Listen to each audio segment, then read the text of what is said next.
Estamos en la legendaria y mítica isla Robinson Crusoe, ubicada en un punto solitario del Pacífico, 650 kilómetros frente a las costas del puerto de San Antonio. Desde aquí quiero invitarlos a hacer un viaje al pasado, a recorrer a través de imágenes y testimonios inéditos una parte de nuestra historia que nos va a permitir entender mejor cómo y por qué somos lo que hoy hemos llegado a ser como pueblo y como país.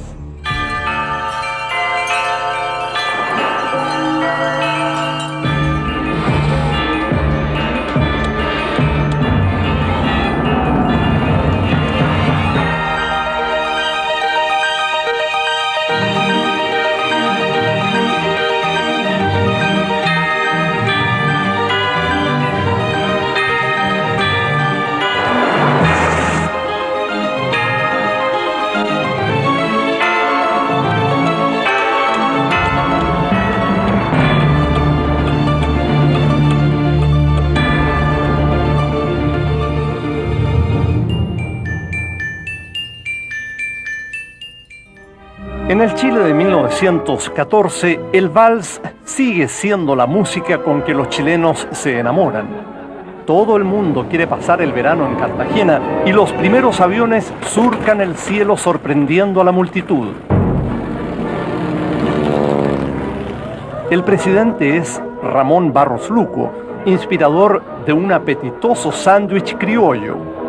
A él se le atribuye una frase llena de ironía.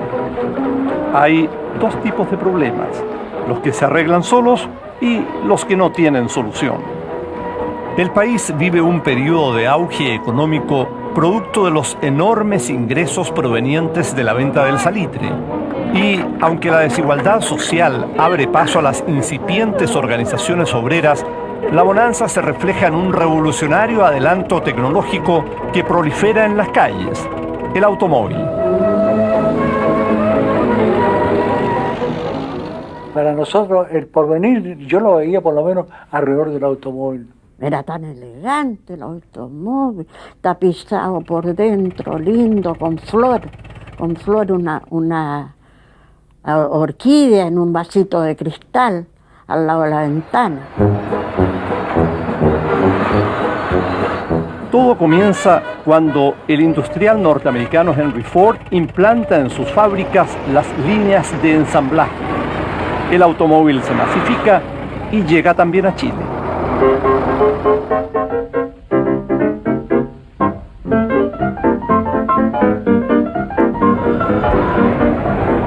Al poco tiempo, los chilenos chocan y se atropellan. La falta absoluta de reglamentación hace de las calles un peligro público. Y, aunque parezca increíble, nacía ya la congestión vehicular. Entonces empezó la dificultad del tránsito. Por tanto, la adelantada. Por la derecha, por la izquierda. Entonces salió un sistema que se puede manejar al hueco. El progreso no se detiene y las antiguas góndolas tiradas por caballos son reemplazadas por modernos tranvías de 2 pisos. Y se subía y tenía 2 pisos, se subía por una escalerita y se cobraba más caro abajo que arriba. Y había una cobradora que era muy especial, una señora muy importante con leva larga y con una cartera muy grande y sacaba boletos de la cartera y echaba la plata. Cuando ya se entró escalinata, los hombres le miraban las piernas, porque antes no se veían las piernas como ahora. Pocos años después, nace el automovilismo deportivo, cuando a alguien se le ocurre hacer correr a estos bólidos. Sin embargo, la bonanza no durará mucho tiempo. Tanto en Chile como en Europa sucederán acontecimientos que nos cambiarán la vida para siempre. En la ciudad de Sarajevo se enciende la mecha de la Primera Guerra Mundial. El archiduque Francisco Fernando, heredero del trono del Imperio Austrohúngaro, es asesinado a balazos por un nacionalista serbio. El crimen es el pretexto que necesitan las potencias europeas para expandirse. Europa se divide Con fervoroso patriotismo, miles de voluntarios parten al frente de batalla. Nadie sospecha que se ha iniciado la más sangrienta guerra de todos los tiempos.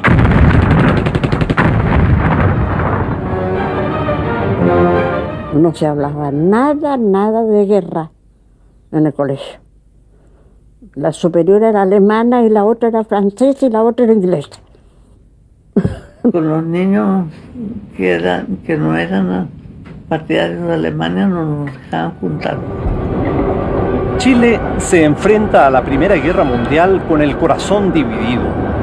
El ejército, con su fuerte tradición prusiana, se muestra partidario de los alemanes. La armada prefiere a los ingleses. A los alemanes debemos servicios inolvidables. A los ingleses, ejemplos en el mar. A Francia, recuerdos íntimos. El Mercurio, agosto de 1914. A miles de kilómetros de la conflictuada Europa, Punta Arenas, la ciudad más austral del mundo, es también la cuna de una pujante colonización europea. Aquí nace la primera Cruz Roja del país y se realizan las primeras películas de cine. En 1914, la ciudad cuenta con varios diarios y revistas que se publican en idiomas extranjeros. Y había un mancilla metía en medio, un hispano, que le decían al extranjero, ¿qué hacía en el barrio? Le preguntaban cuando conversaban con él. Y aquí no teníamos contacto con Chile. Perdone que yo hablo con Chile como que si estuviera hablando de otra nación. Porque los gobiernos chilenos no se ocupaban para nada, no solo del presente, mucho menos del futuro, de toda esa región tan rica. El contacto era todo con la Argentina. Por eso se nos trataba de argentinófonos, a veces de separatistas, porque se nos pegaba un poco hasta el modo de hablar del otro lado.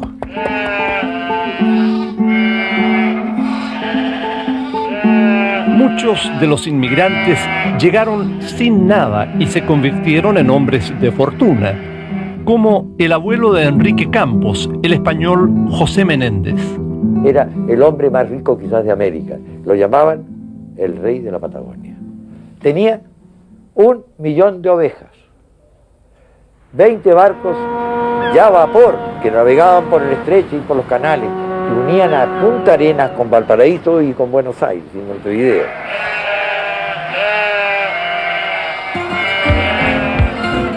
El portugués José Nogueira, que apenas sabía leer y escribir, también se enriqueció en la zona gracias a la crianza de ovejas. Su viuda, la rusa Sarah Brown, contrató a un arquitecto francés y se hizo construir este palacio absolutamente europeo en el confín del mundo. Pero la epopeya de la colonización encierra también un drama estremecedor: la aniquilación de los aborígenes australes. ¿Sabían de que en Tierra del Fuego habían 5 milonas? Bueno, que se corrieran. Que se corrieran los Onas, que se corrieran los Alacalufes, que se corrieran los que por miles de años surcaron los helados canales del sur del mundo.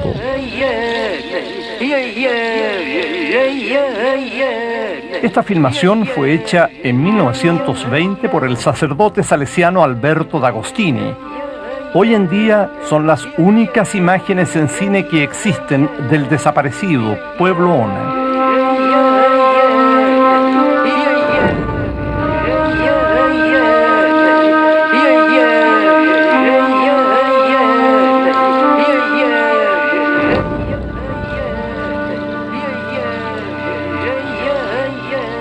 Antonia Suárez tenía 4 años cuando su padre llegó a administrar una estancia ganadera en la isla Picton. Allí conoció a los indios. Venían ellos con una canoa con un fueguito en el medio. Y nosotros veníamos a venir a los indios y nos arrancábamos, nos escondíamos porque le teníamos miedo. Lo primero que iban a la cocina. Y mi mamá se ponía a hacer pan y comían una de pan. Los huanacos, que constituían la fuente de alimentación de los aborígenes, fueron cazados por los colonizadores y reemplazados por las ovejas. Así que entonces ellos, los indios, se sentían dueños de su tierra, le habían alejado la fuente de vida, en una parte, como ahuyentando a los guanacos o matándolo, y entonces cazaban las ovejas. Y después, aquí viene lo terrible.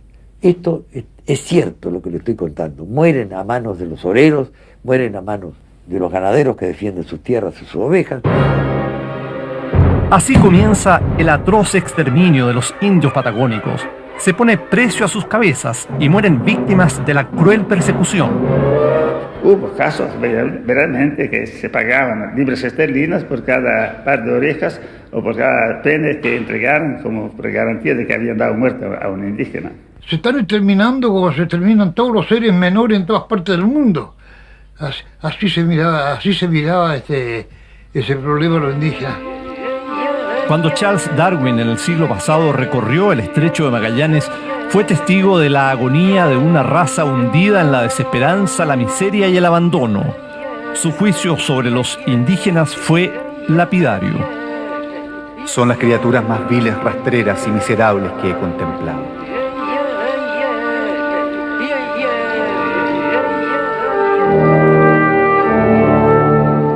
No todos los indios perecen por la encarnizada persecución del hombre blanco. Los que sobreviven a la matanza mueren mientras reciben la atención de los misioneros salesianos. Despojados de su hábitat y trasplantados a una civilización tan ajena a sus costumbres, languidecen y se enferman. Lloraban de pena al ver cómo con tanta facilidad se enfermaban de tuberculosis, y la tuberculosis en ese tiempo no tenía curación. Los vestían, con lo que le cambiaron el metabolismo, y se empezaban a llenar de piojos, transpiraban, y les empezaron a bajar las defensas. Así que realmente fue un desastre eso. Tanto que le echan la culpa a los salesianos que a través de esas reducciones de indios contribuyeron a que desapareciera la raza indígena. Hoy solo sobreviven unos pocos cahuáscar en las cercanías de Puerto Edén. Los antiguos habitantes de la zona, los onas, los tehuelches y los yámanas, desaparecieron para siempre. Alberto Achacaz es uno de los pocos sobrevivientes. A poco tiempo va a quedar nadie. Eso que siente un pensamiento, uno ese siente el dolor y eso.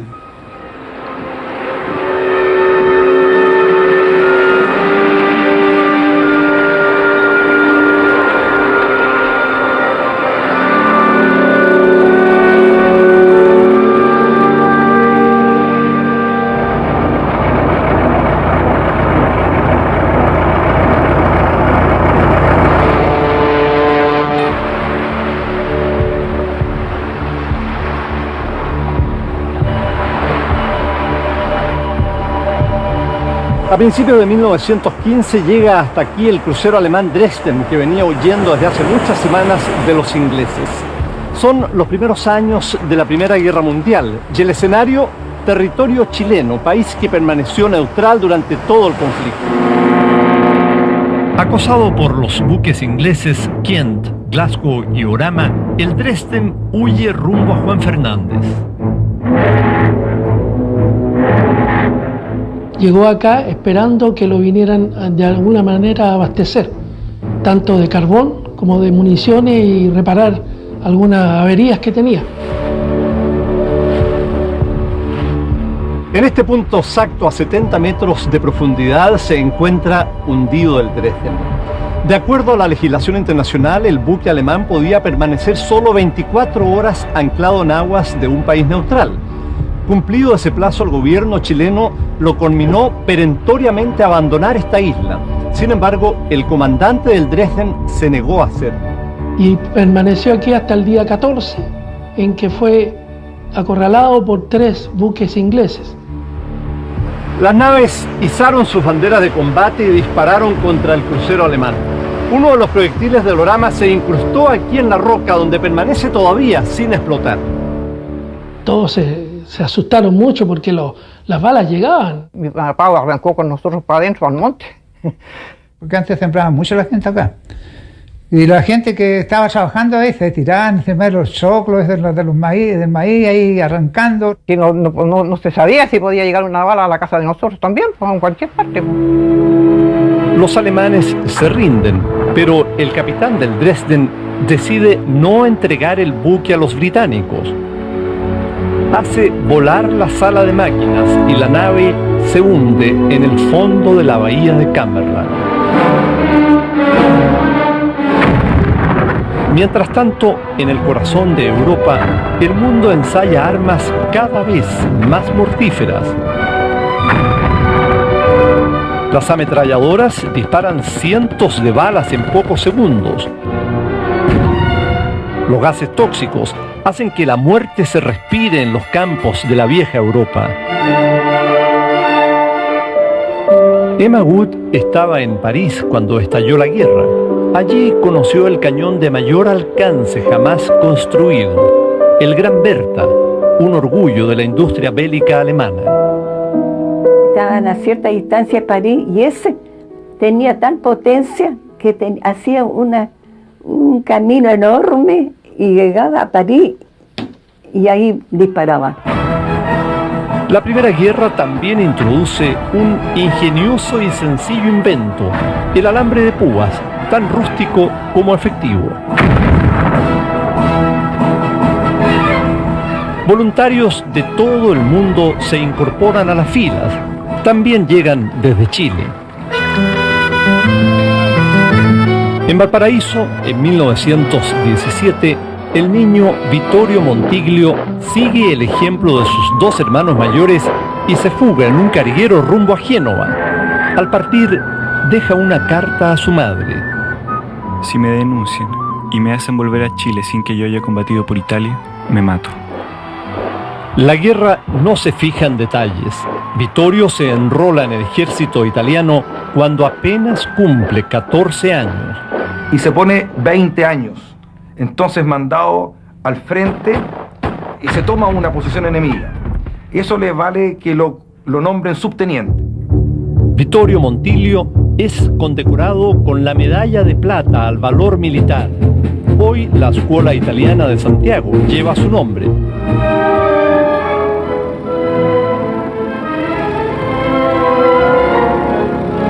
Un tipo de batalla que unos años antes hubiese sonado a fantasía debuta en esta guerra, el combate aéreo.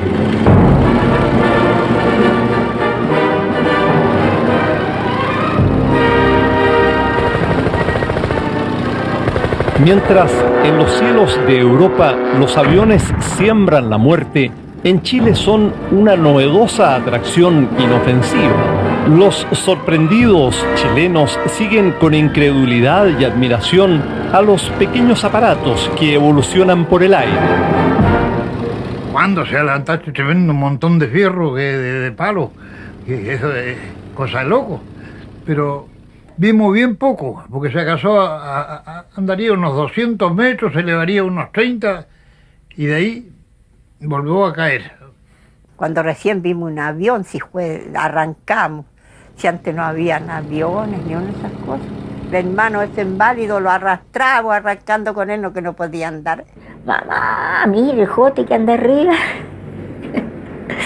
Porque hay unos pájaros grandes en el campo, grandes, bien, como parecen pavos volando, así, y el jote decía. No, niñito, eso se llaman aviones, le decía mi papá. Eso se llaman aviones, mijito.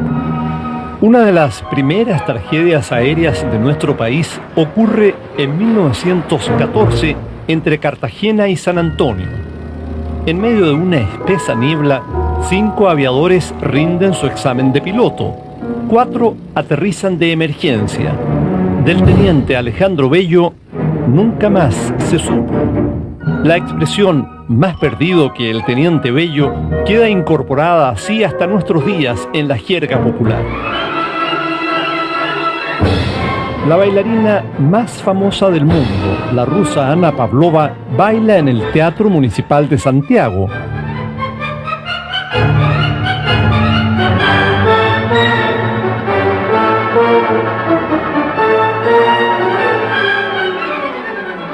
Y mientras se presenta ante el enfervorizado público, no sospecha que su país, la Rusia imperial, deja de existir.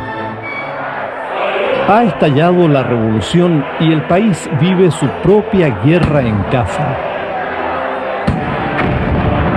Este es el Palacio de Invierno de San Petersburgo, el mismo que los bolcheviques asaltan cuando se toman el poder e instauran la dictadura del proletariado. Lenin y los bolcheviques encarnan una promesa de cambio que habrá de recorrer el mundo durante el resto del siglo.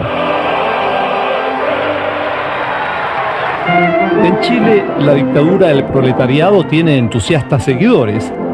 El más importante es Luis Emilio Recabarren, incansable luchador del sindicalismo chileno y fundador del emergente Partido Obrero Socialista. Miraban a los rusos como unos tipos peligrosísimos que podían hacer escuela esto de la revolución. Así que le temían mucho a los rusos. La Primera Guerra Mundial comienza a definirse cuando Estados Unidos interviene a favor de los aliados. 2 millones de reclutas llegan a Europa a enfrentarse a los ya agotados alemanes. Llegó un tío mío que era italiano. Entonces dijo, el Kaiser renunció, o sea, se entregó. Y mi mamá le dio una fatiga, se cayó al suelo, yo casi me morí de susto. El Tratado de Versalles impone una humillante paz para Alemania. En tanto, Inglaterra gana la guerra, pero pierde la hegemonía mundial. El nuevo orden, desde entonces, comenzará a girar en torno a los Estados Unidos de América. El saldo de la guerra es escalofriante. En solo 4 años mueren 14 millones de personas, 4 veces la población de Chile en ese entonces.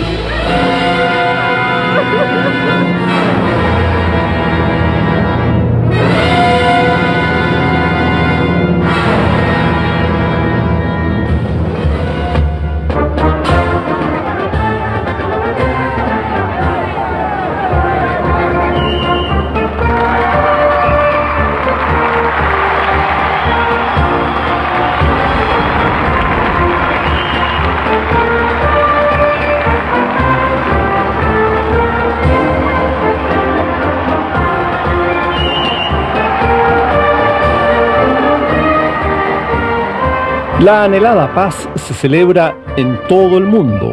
En Santiago, el canciller Luis Barros Borgoño preside un gran banquete en el Teatro Municipal. 2 años después, en las elecciones presidenciales, Barros Borgoño enfrentará como candidato a un rival que rompe todos los esquemas. Agnóstico, abogado, padre de 8 hijos y enemigo declarado de la oligarquía. Canalla dorada le llama. Su nombre, Arturo Alessandri Palma. Se cuenta que dice que llegaban a verlo 3 conservadores, 3 radicales, 3 comunistas y salían 9 alessandristas. Es 1920 y la canción más popular es Cielito Lindo. Los partidarios de Alessandri la transforman en el primer jingle político de nuestra historia. Cantando se alegra el cielo. Y recuerdo algo que en la noche pasaban cantando. Cuando Arturito, cielito lindo, se aprecie desde las aguas del Mapocho, cielito lindo será. Y mi padre, que era inmigrante, que trabajaba en las calles, en las piedras, trabajaba a trato, echaba pericos. Hablemos castellano, ¿cierto? Y decía él en su castellano, torrante, si tuvieran en las piedras todo el día como yo, a ver si iban a andar cantando hasta ahora.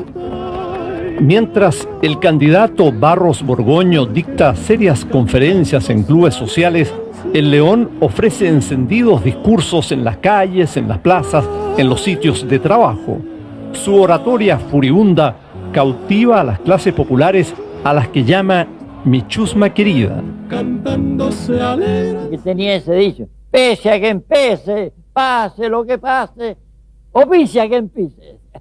Con Alessandri a mantener pan grande y soñaba mucho la gente porque realmente era un liberal avanzado.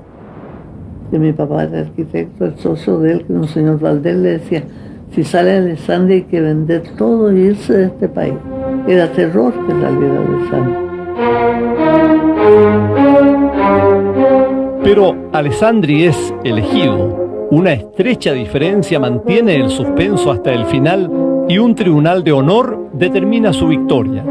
Alessandri viene para cambiar este país, pero incluso para el triunfante León, lograr los cambios será más difícil de lo que nunca imaginó. Hoy en día, el 60% de los chilenos dice pertenecer a la clase media. A comienzos de los años 20, la clase media recién comenzaba a consolidarse y a adquirir fuerza dentro de la sociedad chilena. Eran profesores, empleados públicos, comerciantes, que vivían en barrios como este que es Ñuñoa, o en Quinta Normal, Club Hípico o Independencia.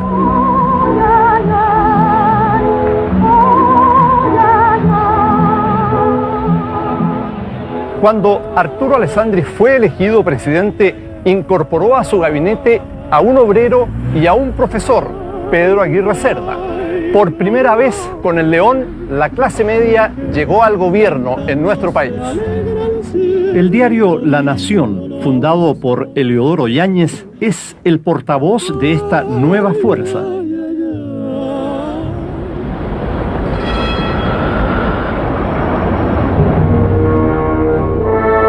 Pero rápidamente Alessandri empieza a perder popularidad. La caída de las ventas del salitre agudiza la pobreza y las enormes aspiraciones de las clases populares no pueden ser cumplidas. En esos años la gente trabajaba hasta que moría, no habían leyes. El trabajador o la trabajadora tenía que estar todo el día de pie, ya sea pegando botones o haciendo jales, y nosotros mismas las tejedoras, pues, no teníamos para sentarnos un rato en la silla, sino que teníamos que estar todo el día paradas tejiendo en la máquina. Los cambios sociales prometidos se empantanan en el Parlamento, donde Alessandri no tiene mayoría. Sus palabras son amenazantes. Yo me encargaré de purificar los asientos parlamentarios para que ellos representen la voluntad nacional y no solo sus intereses privados. El Senado es un montón de cenizas. Se acabó la bacanal parlamentaria. Pero la bacanal parlamentaria no se acaba. En el norte, una huelga termina en la matanza obrera de San Gregorio. Alessandri pierde el apoyo de los estudiantes, quienes habían sido sus principales aliados. Las protestas se multiplican. Mucha pobreza, y sobre todo los niños, muchos niños pobres. Usted veía a los niños entonces, en el tiempo este de atrás, pasaban los que no tenían dónde estar, sentaditos en las puertas, pasaban toda la noche acurrucaditos en las puertas. Los niños, que representan más de un tercio de la población trabajadora de Chile, también salen a la calle. 400 niños cristaleros cruzan Santiago protestando. Las huelgas se suceden y paran hasta los arrendatarios, es decir, dejan de pagar los arriendos. Porque las casas eran muy indecentes, no tenían baños, la pieza toda chaspeada, el papel estaba lleno de chinche. Como un signo de los tiempos, Luis Emilio Recabarren funda el Partido Comunista y se pone a la cabeza de las demandas obreras. Pero no solo reclaman las clases populares. En 1924, hasta los militares protestan, y con toda razón. El ejército lleva 6 meses sin recibir sueldos y algunos oficiales no salen de los cuarteles para eludir a sus acreedores. Toda la vida vivimos como cadetes, como familiares, medidos en los gastos extremadamente pobres. Llega septiembre y el Congreso propone establecer un sueldo para los parlamentarios. La idea es evitar que solo los ricos se dediquen a la política. La iniciativa es buena, pero el momento no puede ser peor. El 2 de septiembre de 1924, 55 indignados oficiales interrumpen la sesión del Parlamento y desde las tribunas hacen sonar sus sables en señal de protesta. es el famoso ruido de sables. 6 días después, el Congreso, presionado por la oficialidad, aprueba por fin un paquete de leyes sociales que gravitan hasta nuestros días. Contrato de trabajo, seguro obrero, accidentes del trabajo y organización sindical. Tras la intervención militar está el coronel Carlos Ibáñez del Campo, viudo, tímido, de ojos claros. Por su destreza como jinete y su temple de acero le dicen el caballo. El caballo y Arturo Alessandri el león, dos animales políticos que se enfrentarán muchas veces. Los militares entran en la arena política. El carismático León sigue siendo presidente, pero ¿de qué le sirve si no tiene el poder? Alessandri toma una dramática decisión: renuncia. Como en una ópera italiana, después de celebrar el matrimonio de su hija Marta, abandona la moneda en taxi. Es un hombre de la calle, uno más. Salí de Chile con 180 pesos en el bolsillo y en la boca el amargo sabor de la pobreza. Arturo Alessandri. El 11 de septiembre de 1924 también es una fecha de quiebre en la institucionalidad chilena. Una junta militar disuelve el Congreso y pone término al gastado régimen parlamentario.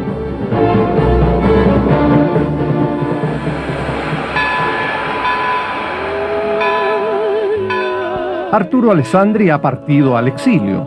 Parece el fin de su carrera política, pero el destino dirá otra cosa.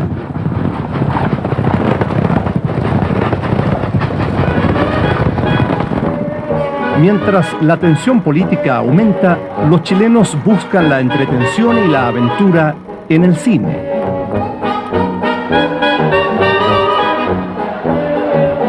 Era tan incómodo que a veces decía se ruega llevar su silla y tenía que llevar la silla para sentarse.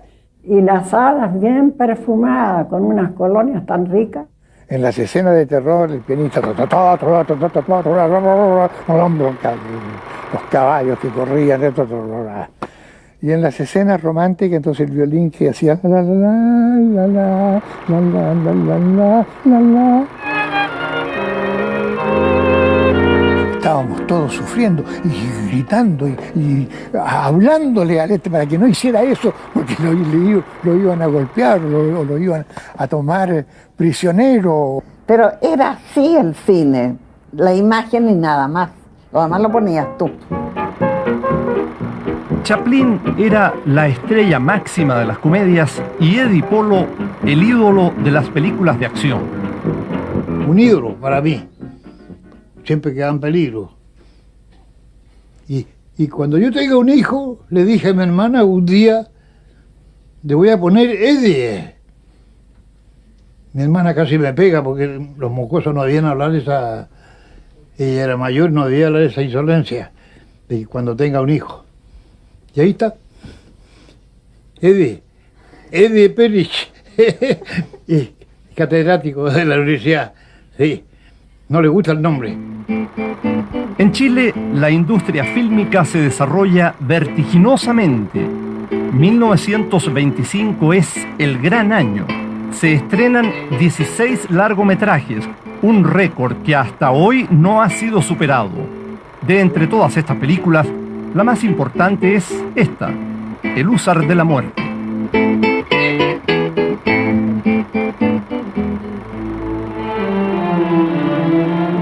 Pero la convulsión no solo está en el cine.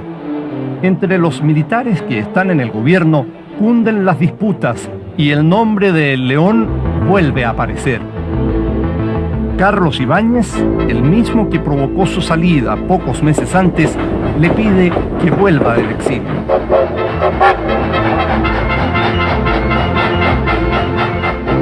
El 20 de marzo de 1925, Alessandri llega triunfante a la estación central.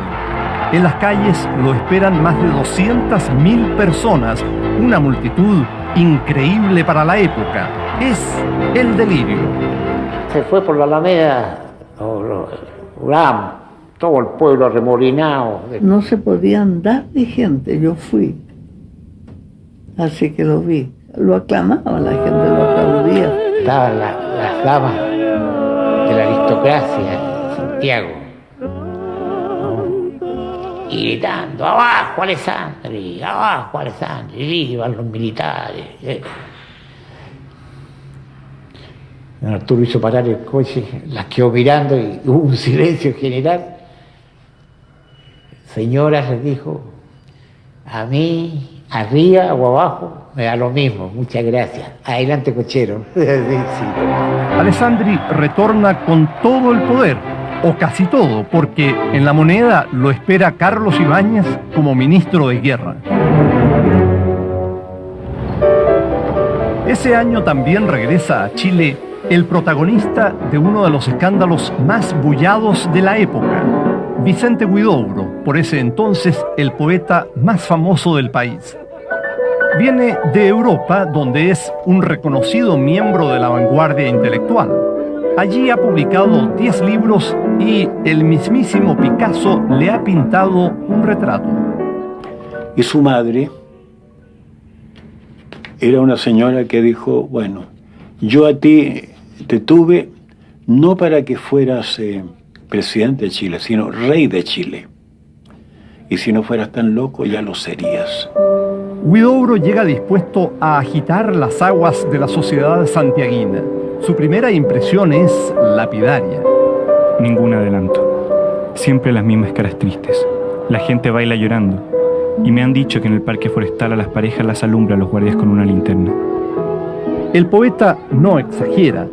Pololear en los años 20 es toda una hazaña, o, en el mejor de los casos, una larga carrera de obstáculos que no siempre termina bien. La dejé en la puerta de la casa yo, y al despedirme le di un beso aquí en la... Y venía llegando el caballero. Me pescó, me metió para adentro de la casa, me dio 2 charchazos y llamó a los carabineros. Si uno veía con una niña del brazo, los carretoneros le echaban talla a uno. Ándate un hotelo. Desafiando los estrictos cánones morales, Huidobro protagoniza el gran escándalo. Se enamora perdidamente de Jimena Amunátegui. El problema es que Huidobro es casado y ella es su concuñada de apenas 17 años. Y la perseguía por las calles diciéndole que era la mujer más linda del mundo, qué sé yo, entonces bueno, ella también se enamoró.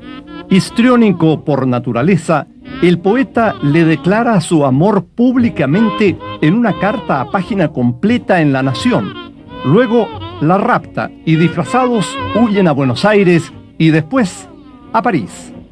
Y fue una cosa como cinematográfica, porque perseguidos por la familia, amenazados, una fuga así, como un amor a toda prueba, digamos, contra viento y marea.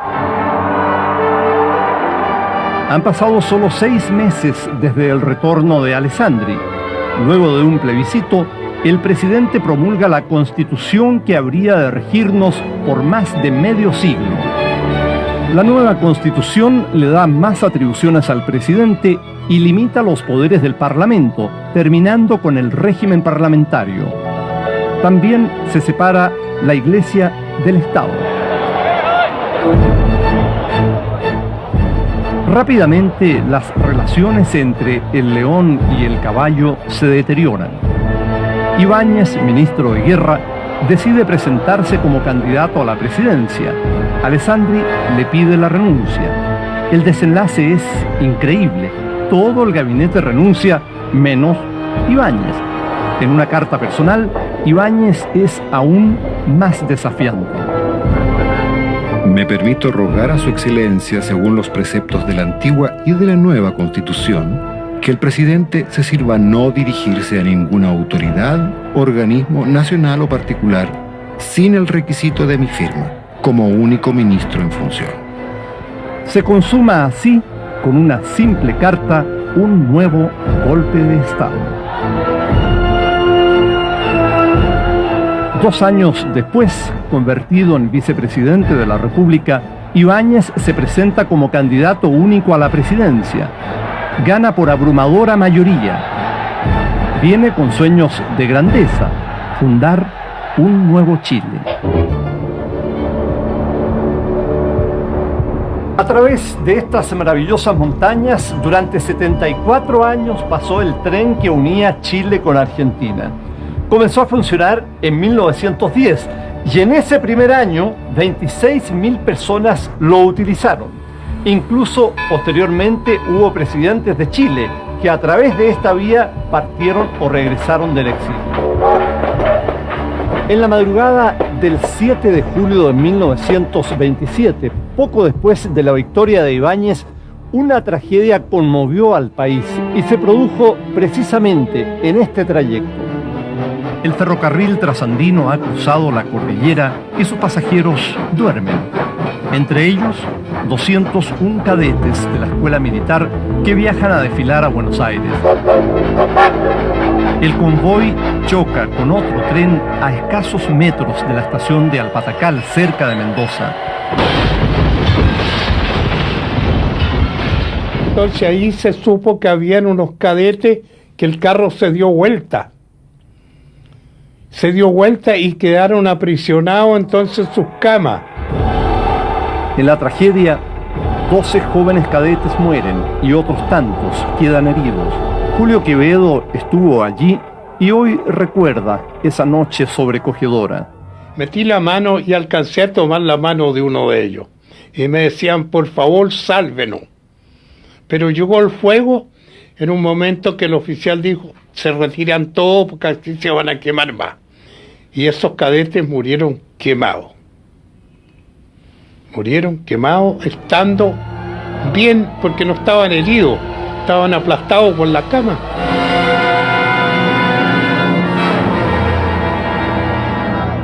Todo Chile se conmueve, pero Ibáñez no duda un instante.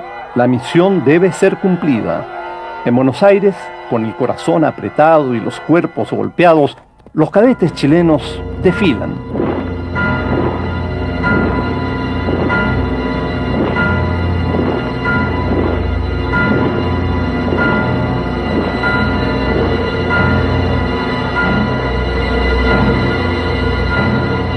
Ahí desfilamos a paso parada y desde los balcones nos dejaban caer flores en pleno invierno. Y donde pasábamos, toda la gente se iba encima y nos quitaron los botones de la ropa, la insignia y todo. Ibáñez es un hombre de carácter. Quiere construir un nuevo Chile y no está dispuesto a que nada se interponga entre él y sus sueños.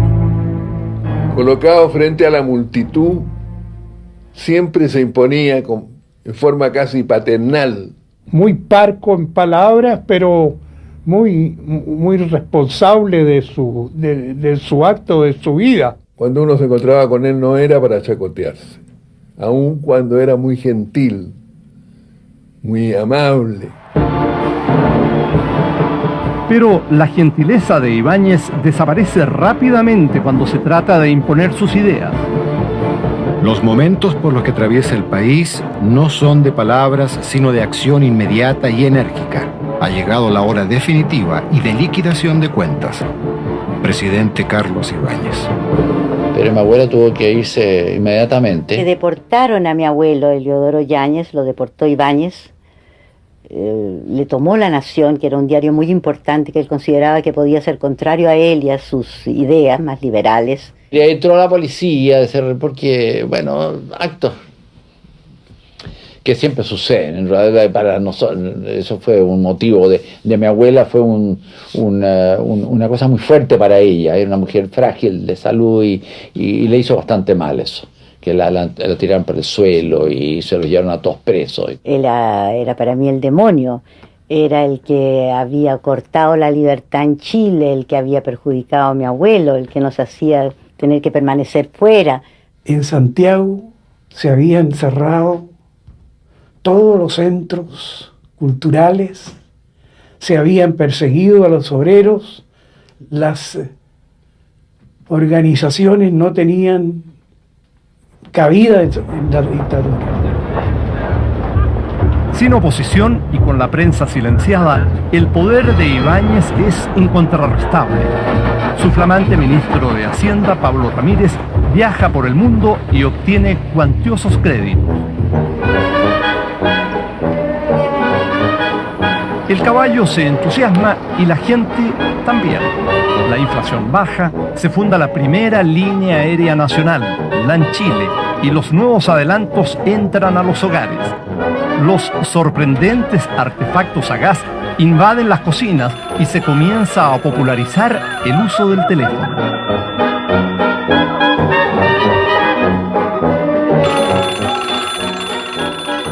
Toqué el timbre y salió una voz que era la que yo quería. Y entonces conversamos.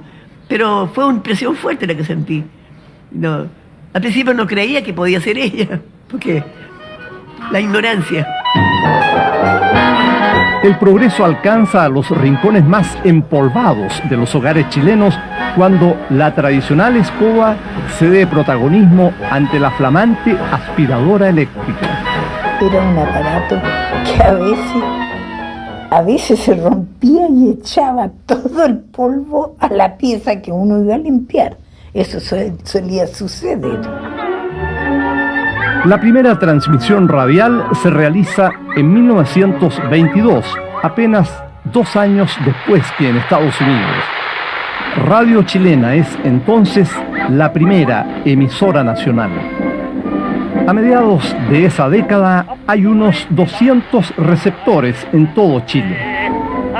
Pero lo importante era que la gente que tenía un aparato de radio se sentía muy orgulloso. Entonces ponía su radio no adentro de la casa, la ponía en la ventana, para que quienes pasaran dijeran: oh Dios, el caballero rico este tiene radio, y se quedaban escuchando radio afuera.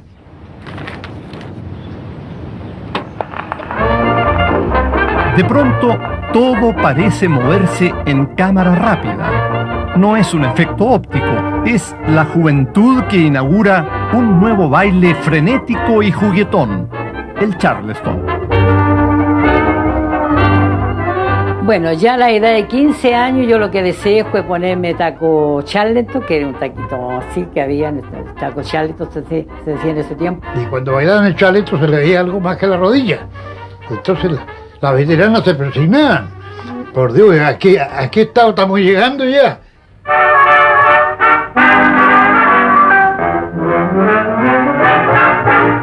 Antefemenina era la mujer, pero hoy con la moda se ha echado a perder. Antes no mostraba más que rostro y pie, pero hoy muestra todo lo que quieran ver. Hoy va de una niña. Ni siquiera la aparición de la aspirina logra que los padres alivien los dolores de cabeza de los años 20. Y uno de los temas más temidos era el sexo. Cuando uno ya tiene 17 años, ya desea, viene el deseo del ser humano, que ahora lo tratan abiertamente, del sexo, se puede nombrar. En esa época no se podía nombrar.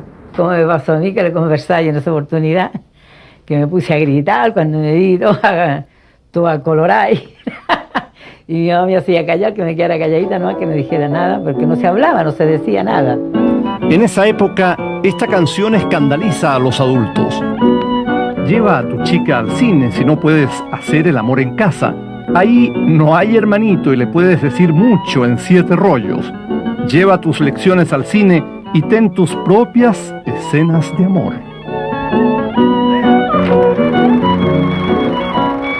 Incluso el naciente cine chileno es acusado de propagar la inmoralidad.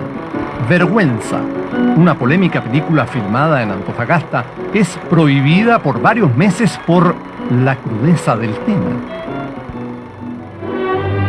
La recién establecida censura cinematográfica introduce la calificación de ciertas películas como, comillas, no aptas para señoritas. Una de esas señoritas conquista el corazón del implacable general Ibáñez. Recién instalado en La Moneda, el presidente anuncia matrimonio con Graciela Letelier, la hija menor de sus vecinos.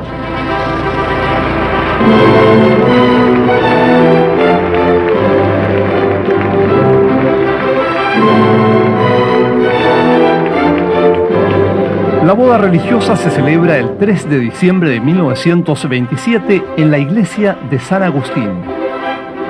Ibáñez parece estar viviendo el mejor momento de su vida.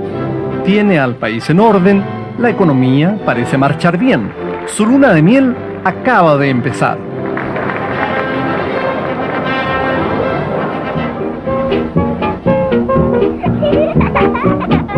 Se termina la década del 20 y, como muchas veces en nuestra historia, los chilenos nos creemos dueños de una prosperidad que parece no tener fin. Hasta en el deporte nos empieza a ir bien. En 1928, el maratonista Manuel Plaza, deprimido por echar de menos la cazuela de ave, pierde la medalla de oro en las Olimpiadas de Ámsterdam al equivocarse de ruta en plena carrera, pero gana la medalla de plata.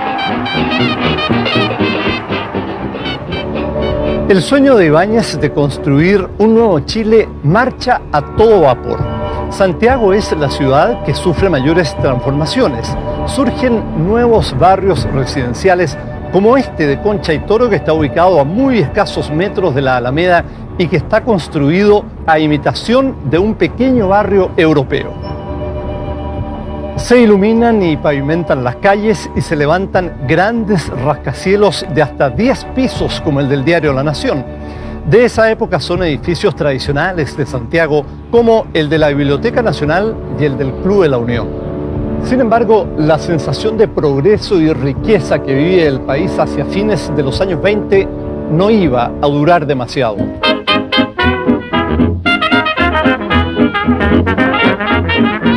Después de tanta fiesta, Chile será el país más afectado del mundo por la mayor crisis económica del siglo XX. Es la Gran Depresión.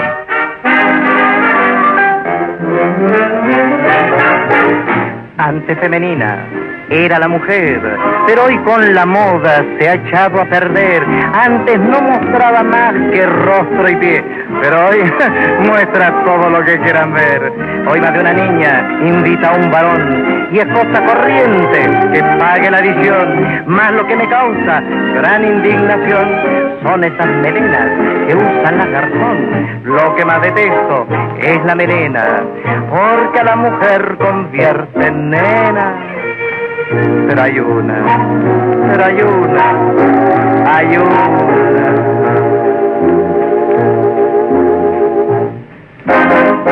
Pero hay una melena, melenita de oro, que es una fortuna, la de mi tesoro. Pero hay una melena que me vuelve loco, y es su melenita, su melena de oro.